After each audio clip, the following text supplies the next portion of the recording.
From the Cronkite Studios in downtown Phoenix, this is Cronkite News. The sheriff is back in town. Sheriff Joe Arpaio returns from Iowa and is talking about his endorsement of Donald Trump. Sexual assault victims are waiting years for evidence in their cases to be tested. What is being done to clear the backup of sexual assault kits? And it's the newest trend in house pets, pigs. But buying a mini pig could be a huge problem.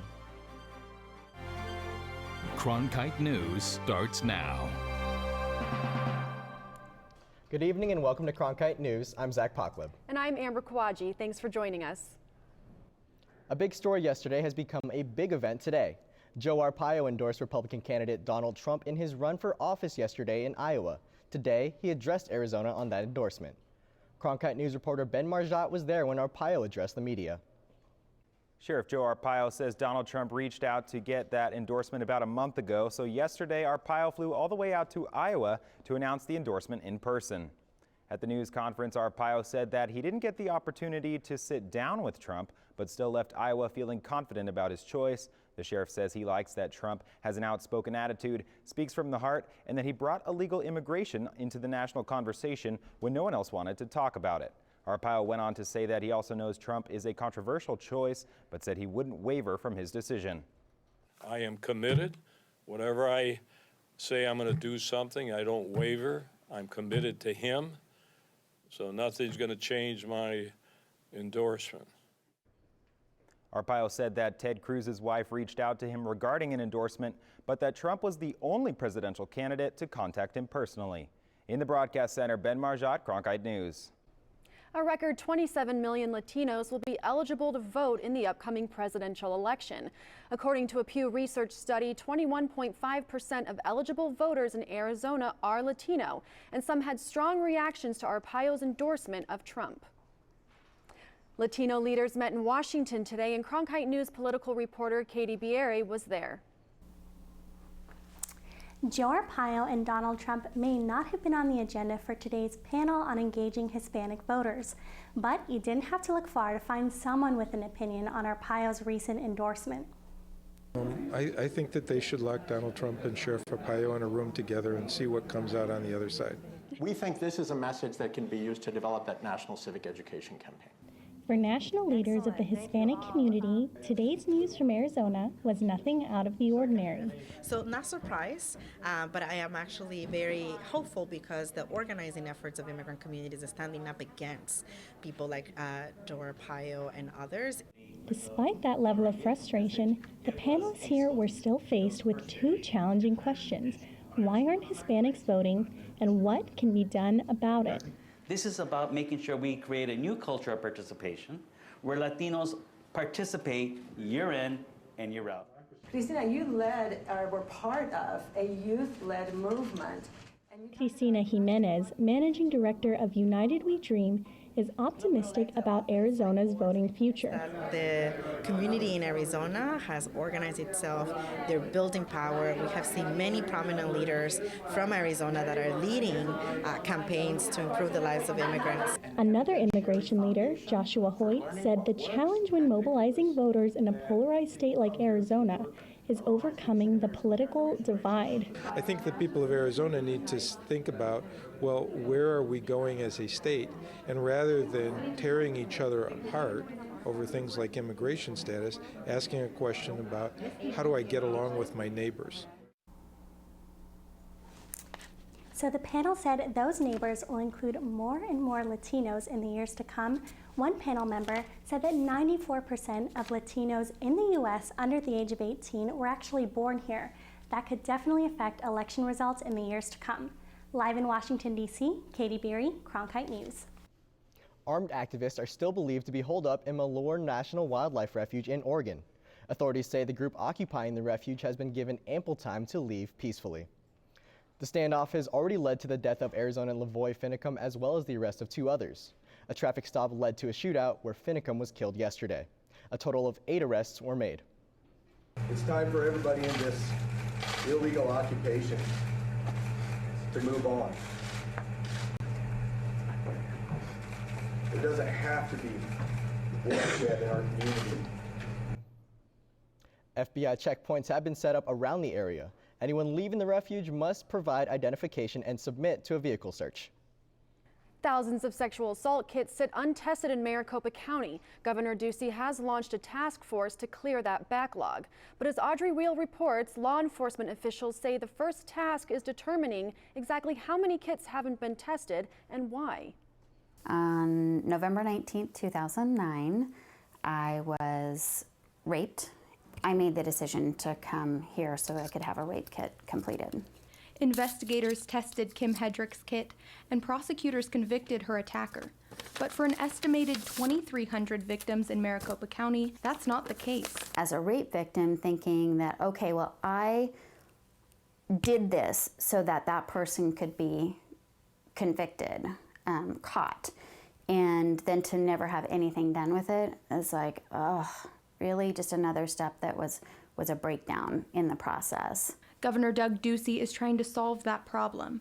Today, he launched the Arizona Sexual Assault Evidence Collection Kit Task Force. Its goals are to recommend ways that every kit can be tested in a timely manner, develop statewide testing standards, and a tracking system for kits, and to educate sexual assault victims. If we can, A, answer the question you asked, why did this happen, and B, do something about it, and we have support from the entire valley to do this, then I think we're in a good position to do it. But it won't be easy. Maricopa Special Victims Division Chief John Elison admits to Cronkite News there could be closer to 5,000 untested kits. Many of them are sitting in evidence rooms or waiting to be tested at crime labs like this one all over the state. I think that maybe some people just assume that because they've had an exam that it just automatically goes to be tested, or that everything is automatically submitted for testing, when that's not necessarily the case. There are 13 steps in every sexual assault kit. That means 13 different DNA swabs, but nurses can collect more or less depending on the situation. Last year, the New York County District Attorney's Office gave Maricopa County a $1.9 million grant to test these kits. But with each kit costing upwards of $500 to test, the funds may not be enough. If we end up not having enough money, and we probably won't have enough, we will find other funding. We will get it done. Somebody who rapes normally doesn't just rape one person.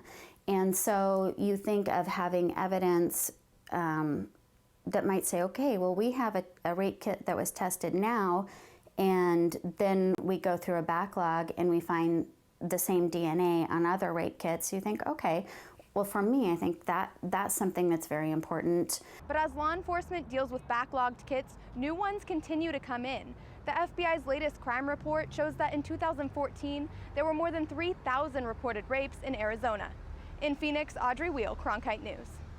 The task force is expected to provide Governor Ducey with their recommendations by October of this year.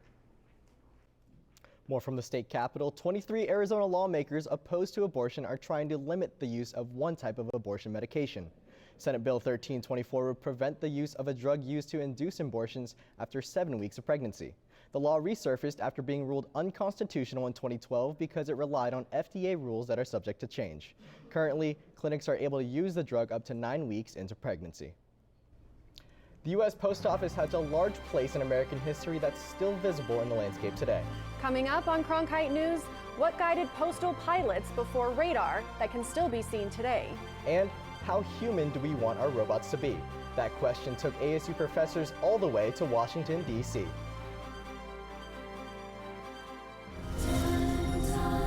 The true measure of all our actions is how long the good in them lasts. This is who I am, where I'm from. If you're on the right side of history, you can accomplish anything. It's a connection between your present and your past. Come this way. This is good. This is very good. We are attempting to fulfill the promise of America. The stories about who we are shape us. This chance to go through a time machine. Good heavenly days.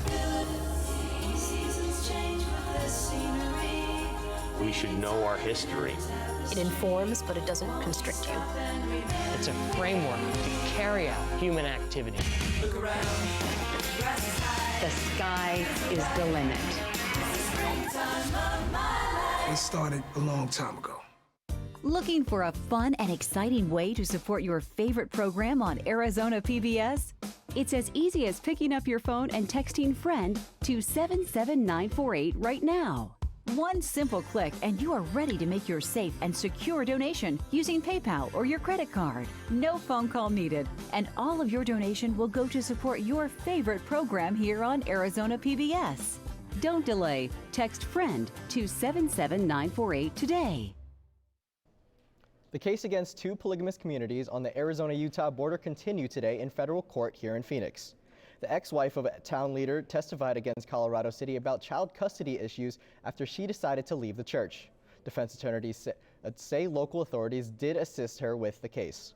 The U.S. Justice Department says that Colorado City and nearby Hilldale, Utah violated the civil rights of residents who weren't members of the church. The Federal Trade Commission filed a suit against DeVry University and its operators today. The FTC claims the school's advertisement about post-graduation employment are false. The DeVry Education Group says the complaints are not legitimate, stating, quote, DeVry Group believes that the FTC's complaint is without a valid legal basis. In addition, the FTC's complaint contains anecdotal examples that exaggerate the allegations but do not prove them, end quote. With the click of a button or a short drive to the post office, your mail is delivered. But if you wanted to send a letter in the 1920s, it was quite the journey. Cronkite News reporter Ben Brown is outside the old Phoenix post office downtown to show us the old way those pilots navigated that are still around today.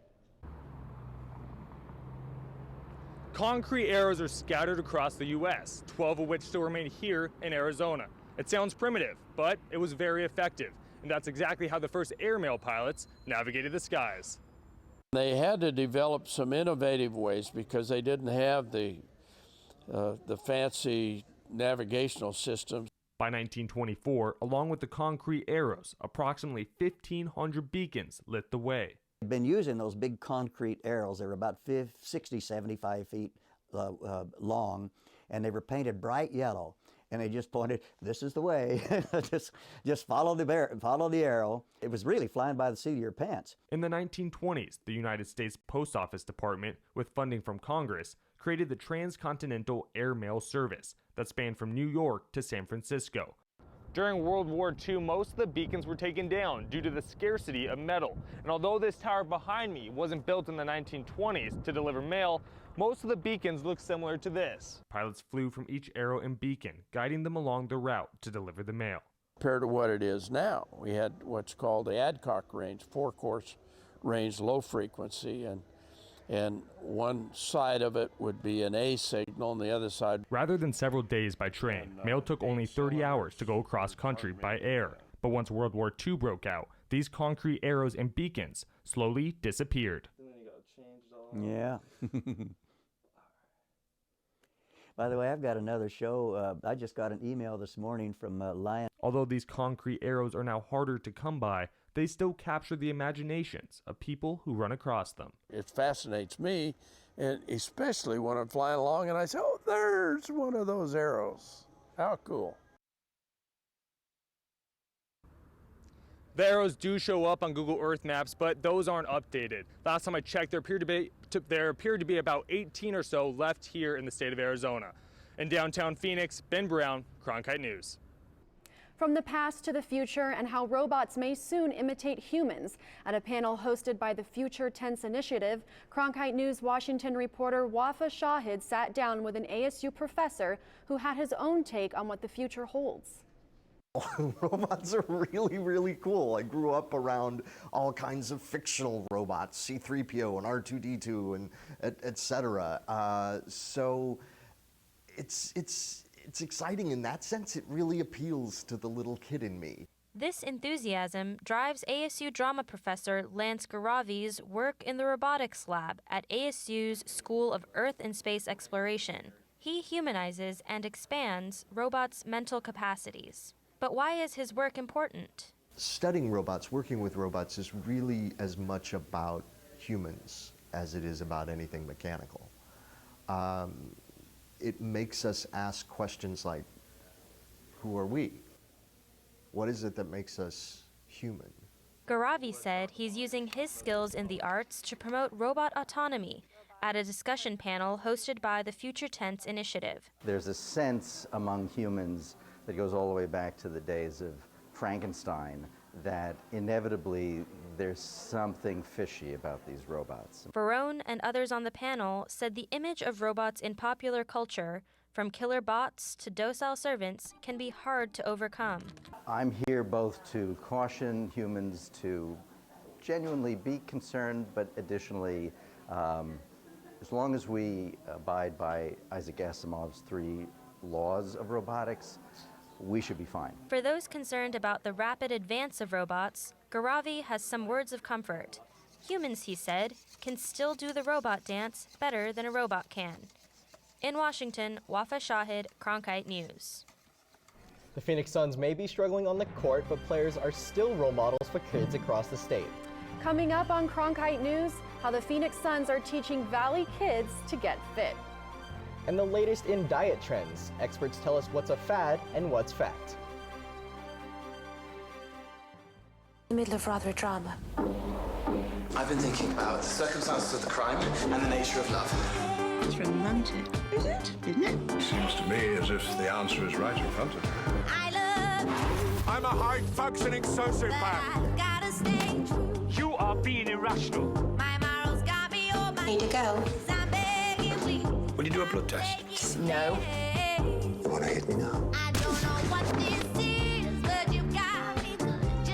you think that makes me a wicked woman, sister? Will the prisoner rise? There is only one thing I would like. Pain. Sex? Heartbreak. Or love? Oh, yummy.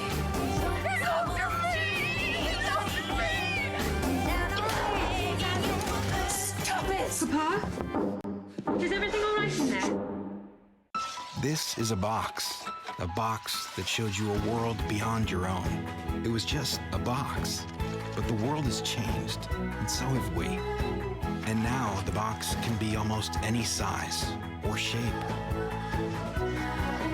And you decide what you want to explore. Anytime, any place. Break out of the box with PBS. Flagstaff man who claimed first place victory in this year's Rock and Roll Arizona Marathon tells Cronkite News that perspective helped him win. That's after the road to the starting line was riddled with roadblocks. 31-year-old Tommy Puzzi suffered a broken leg 21 months ago while filming a commercial in Greece, then sprained his ankle during a 50-mile endurance race just 6 weeks ago. The night before his marathon victory, he traded traditional rest in favor of swimming in 60-degree weather with his daughters. His winning time, 2 hours, 25 minutes, and 22 seconds. For the full multimedia report, go to cronkitenews.azpbs.org. According to a 2012 study published in the Journal of the American Medical Association, nearly 20% of American children are obese. The NBA Fit initiative is working to bring these numbers down. As part of that effort, representatives of the Phoenix Suns met yesterday at the Art Academy at Estrella Mountain in Tolleson. Members of the Suns organization, including the Suns Gorilla, talked to students about healthy lifestyles. Over 1,000 students attended the event that featured a dance competition, trivia questions, and a themed relay race. Former Suns player Stephen Hunter talked to students about the importance of eating right and playing outside for 60 minutes a day. We understand the platform that we're on. You know, a lot of kids look up to our players, they look up to our organization, and so we feel the need to come in our community and teach the kids the right things. You know, become role models, you know, teach them how to stay fit, you know, teach them to stay in school. What can they do to one day become an NBA player or a professional in another profession? NBA teams will wear NBA Fit shirts during warm-ups for the remainder of the week. You can tweet your fitness on Twitter using hashtag NBA Fit. Losing weight is a popular resolution in the new year. Cronkite News reporter Kendall Bartley found how a life change to healthy eating can lead to better results that last diet fads. One diet trend that's been talked about on social media is the Master Cleanse Lemonade diet. Its goal is to melt the pounds off fast. But two questions remain. Does it keep the weight off, and is it healthy? The Master Cleanse is a fasting drink consisting of water, lemon juice, cayenne pepper, and maple syrup that you must drink 6 to 12 times throughout the day. The results? Dramatic weight loss. But Dr. Eric Udell from the Arizona Natural Health Center tells us this might set you up for failure. But I think when diets are very intensely restrictive, and some of the diets out there are very intensely restrictive, then they're hard to sustain, they're hard for people to follow over the long haul. College student Anissa Stansfield-Lyons has done cleanses before, and after seeing others' results on social media, decided to try it herself. Yeah, I love it. I think it's definitely going well. It's definitely a lot of effort, so you definitely have to follow through with it, but I definitely see results and I'm liking it so far. After 10 days of only drinking the Cleanse lemonade, she has lost 5 to 6 pounds.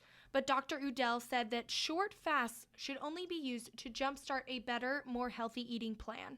I don't think most people go into these kind of diets with this idea that I need to start changing my habits around food and other lifestyle factors permanently for the long term. They tend to think if I just can do this quick fix, then it's going to help me turn everything around. Anissa is planning to move into more healthful eating habits. And you can't have a tub of ice cream every night. Like, it's definitely a tactic for you to lose weight in the very beginning of your weight loss program, but you have to stick through it. Dr. Udell tells me that it's not about attempting to continue the cleanse for the long haul, but it's the actions you take after a few weeks that will keep your weight loss successful. He recommends eating a whole foods, plant-based diet with minimally processed foods. In the Broadcast Center, I'm Kendall Bartley, Cronkite News. It's a growing trend, purchasing mini pigs as pets. Coming up on Cronkite News, how these mini pigs could grow to be a big problem. This is Vittles here, and she actually weighs about 170 pounds. Her original owners were told that she'd only be a mini pig, and now she's not so mini anymore. We are here tonight to explore tough issues. You've got to have people around you who aren't just laying rose petals in front of your way. And I kid you not, this is true. Trust is everything. This has been so much fun. It's about reaching people. There are more players on the world stage. The issues are more complex. We ask the questions that take us closer to the truth. What happened and what might happen. Because that's what we do. Would you like doing something like I do? I couldn't do this. I'm not qualified. I was thinking exactly the same thing. They are marketed as mini pigs, and according to National Geographic, there are close to 1 million of them here in the U.S. and Canada. That has created some large problems when the so-called teacups start to tip the scales. Lauren Michaels met with a mini pig owner who says she was scammed. You might have seen this advertising, especially on social media. Teacup, micro, or even nano pigs. Customers pay anywhere from $300 to $5,000 for them. But there are complaints that pigs outgrow those promises. Come here, pork chop. They're cute, cuddly, and with this face, possibly irresistible. That was the case for Brianna Tinsley, who bought her pig online for $1,000. She was promised her pig would stay a teacup forever. It's embarrassing. It makes me feel kind of foolish because I didn't do my research like I should have, and I usually do. I think I just got so excited. When Tinsley received her mini pig Otis, she didn't know he was actually dying from starvation. A very costly visit to the vet confirmed that the breeder was deliberately keeping the piglet small and lying about his eventual weight. He grew within the first 3 months to what she said would be his max, 30 to 35 pounds. And now 5 years later, he's 120 and 125 pounds. So Otis now lives with 560 other pigs at the Ironwood Pig Sanctuary near Tucson, and that number is growing. I have seen it dramatically increase in the 15 years that we've been here. And we used to be able to keep up with it. We can't anymore. The sanctuary says 70% of the pigs taken in last year were simply not wanted anymore, most due to false mini pig claims. They should be shut down. The breeders should be shut down. They should not be allowed to continue breeding these animals. There are thousands of them going without homes. The growth is so rapid that there's now an American Mini Pig Association to help regulate the industry. Ashley Ockery is an AMPA breeder. I thought that it sure did seem like there was a need for some more reputable, responsible, ethical breeders to help educate the world about what miniature pigs really are. Tinsley learned a painful lesson. Sad, like I gave up on him. If you do get a pig, make sure you have a lot of love in your heart because they get attached to you too. I've spoken to the Department of Agriculture, the Humane Society, and Animal Services. They all say it is not required to license or register pigs. So if you are interested in buying a mini pig, do your homework and really get to know the breeder beforehand.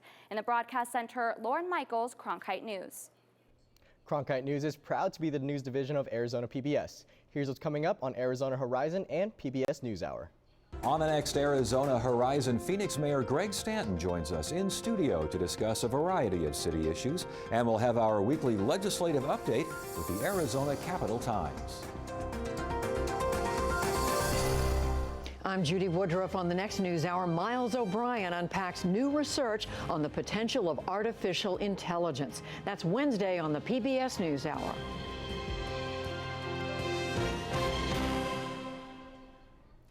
That's it for Cronkite News tonight. Thanks for joining us. For top Arizona stories anytime, go to cronkitenews.azpbs.org.